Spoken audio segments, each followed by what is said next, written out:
Hello everybody, it's Philip from MUX 1410, and this is this week's project dealing with the user experience of an application. And this time I chose to do the iPad version of the Orlando Sentinel. So let's take a look at what we have directly in front of us. We do see a few user experience issues right off the bat. The very first one is right at the top. We have a title.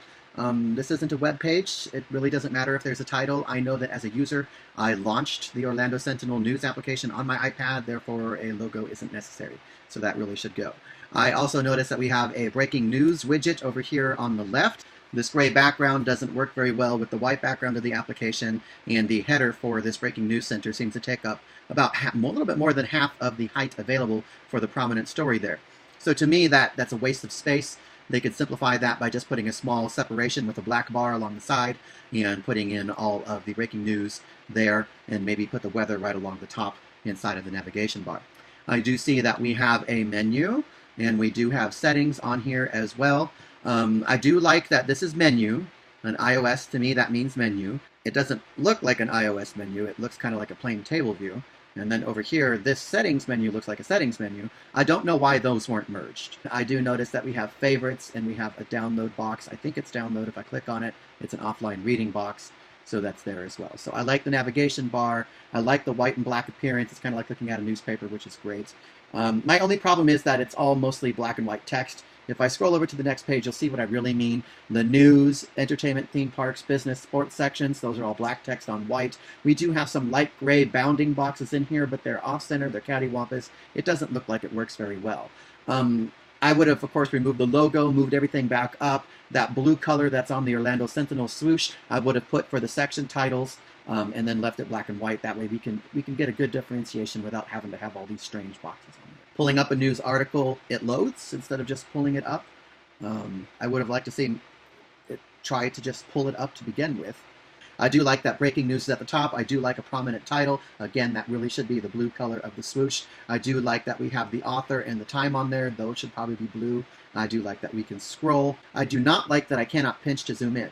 And I do not like that I can't click on the picture, double tap on the picture, long tap on the picture to get it to share, expand, or anything else like that. So there's some things in here that would need to be changed. The other thing I don't like is this is all a nice flat appearance, and then we have this back button. This back button has a gradient textured background, which makes no sense. It should just be a plain ordinary back button, and it really doesn't need to say back. It should actually just say top stories, because that's where we came from.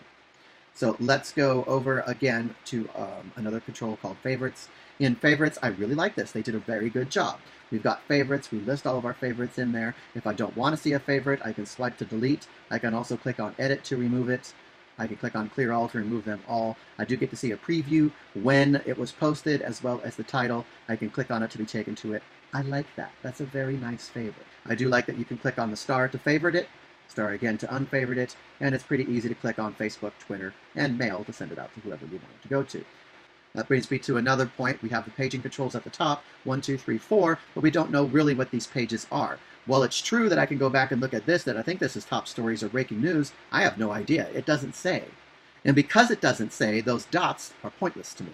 They need to have a title up there. So let's go back over to the videos and photos. I don't like the screen for two reasons. One, the whole application is white with black influence, yet now we have a black background with white text and dark gray selections. And then we have a white sidebar with photos and a gray background. It's too many colors. It doesn't look like it fits. What I probably would have ended up doing was moving the photos and the news over to the left. So I should have a segmentation control on the left that switches between videos and photos, and it should all be on a white background so that when I can click on photos, I'm able to see them.